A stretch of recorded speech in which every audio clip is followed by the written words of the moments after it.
हम बात करते हैं वो कौन से फैक्टर्स हैं जिनकी वजह से इंटेलिजेंस के ऊपर इन्फ्लुएंस होता है। तो चिल्ड्रन के अंदर एक जेनेटिक होता है। ये बात हमने नेचर वर्सेस नर्चर में पहले देख चुके थे। इसको अगली स्लाइड्स के अंदर इंशाल्लाह ताला हम डिटेल में डिस्कस करेंगे। नेचर वर्सेस नर्चर से क्या मुराद है। आप में से बहुत से लोगों ने मुझसे सवाल भी पूछा था। और क्या कोई ऐसा तरीका है कि बंदे के डीएनए से मालूम हो सके कि उसका आईक्यू लेवल क्या होगा और उसका आईक्यू नंबर क्या रिजल्ट क्या आएगा। बिल्कुल मौजूद है और उसको हम डिस्कस करेंगे।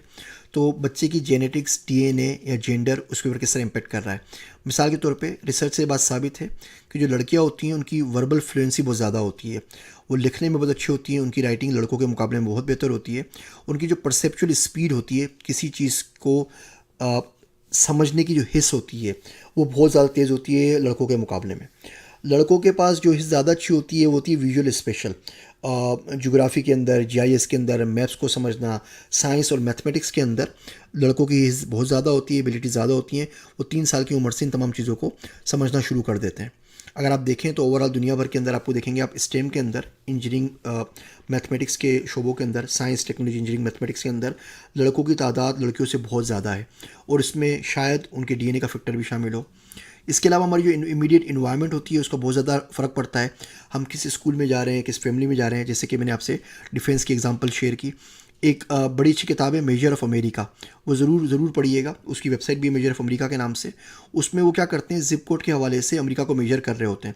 मिसाल के तौर पर उन्होंने बड़ी इंटरेस्टिंग चीज़ बताई कि न्यूयॉर्क के अंदर जो उनकी वो सबवे ट्रेन चलती है, एक स्टेशन और दूसरे स्टेशन के बीच में मिसाल के तौर पे 12 मील का फ़र्क है।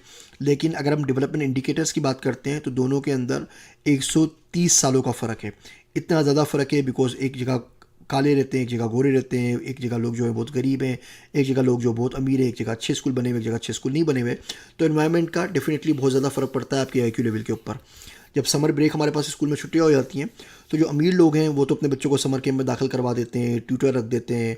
उनके पास 1000 तरह के वीडियो गेम्स, टीवी वगैरह तमाम चीज़ें मौजूद होती हैं।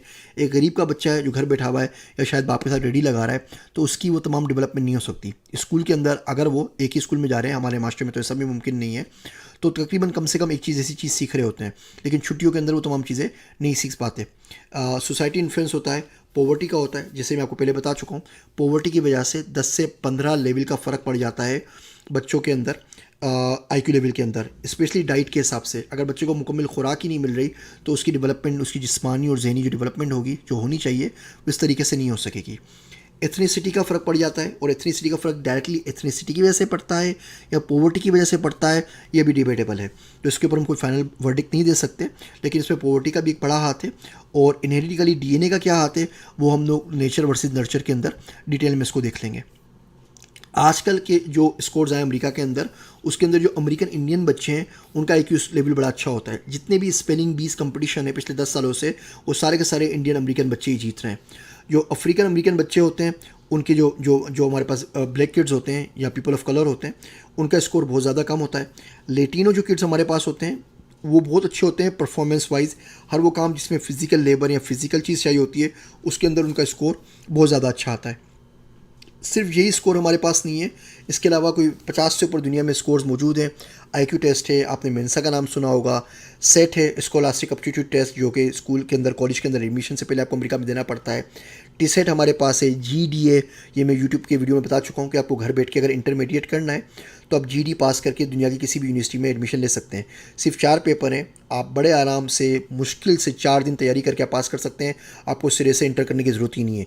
केजी क्लास से लेके 12 तक कुछ नहीं पढ़ना, आप जीडी पास करें 4 पेपर, पूरी दुनिया में जहाँ चाहे एडमिशन ले लें। और फीस भी कोई ज़्यादा नहीं है, $25 एक पेपर की फ़ीस है। $100 में घर बैठ के आपका इंटरमीडिएट हो जाएगा। इसी तरह जीआरई है, ग्रेजुएट कोड एग्जामिनेशन, जो हमने दिया था। जीआरई सब्जेक्टिव कंप्यूटर साइंस का भी दिया था फुल ब्राइट स्कॉलरशिप के लिए। फिर ये स्टैनफोर्ड बाइनेट टेस्ट है, जो आईक्यू टेस्ट में हमने अभी डिस्कस किया है। इसको SB5 कहते हैं। वाइस के बारे में और वीआईएस के बारे में पढ़ चुके हैं ऑलरेडी। इसके अलावा हमारे पास पीसेट होता है, एसीटी होता है, टोफल होता है, आइल्स होता है, इंग्लिश का टेस्ट होता है, एडवांस प्लेसमेंट होता है। एसवर्ब बड़ा इंटरेस्टिंग टेस्ट है। ये टेस्ट आप लोग अगर ऑनलाइन प्रैक्टिस करना चाहें तो ज़रूर दीजिएगा। ये टेस्ट अमेरिका की किसी भी मिलिट्री कॉलेज के अंदर दाखिले की रिक्वायरमेंट है। आप नेवी में जाना चाहें, एयरफोर्स में जाना चाहें, या आप यूएस मरीन्स में जाना चाहें, आपको ये टेस्ट ज़रूर देना होगा। उसके बहुत सारे सैंपल्स वगैरह ऑनलाइन पड़े हुए हैं। जीमेट है हमारे पास, जो कि मैनेजमेंट के लिए चाहिए होता है। गाओकाओ दुनिया का सबसे बड़ा टेस्ट है। तकरीबन 7 मिलियन चाइनीज़ हर साल देते हैं जून जुलाई के महीने के अंदर।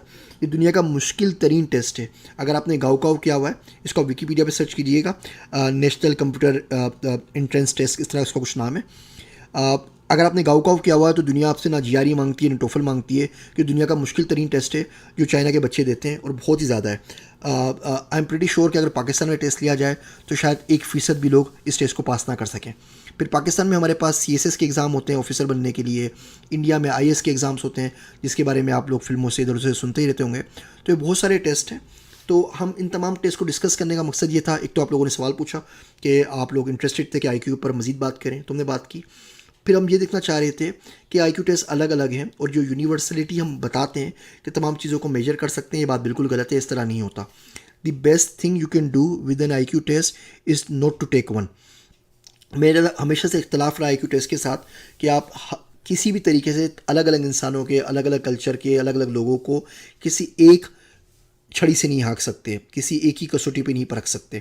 हाँ, इनके अपने फ़वाइद होते हैं। अगर मुझे पढ़ना है आगे तो मुझे GRE लाजमी देना है।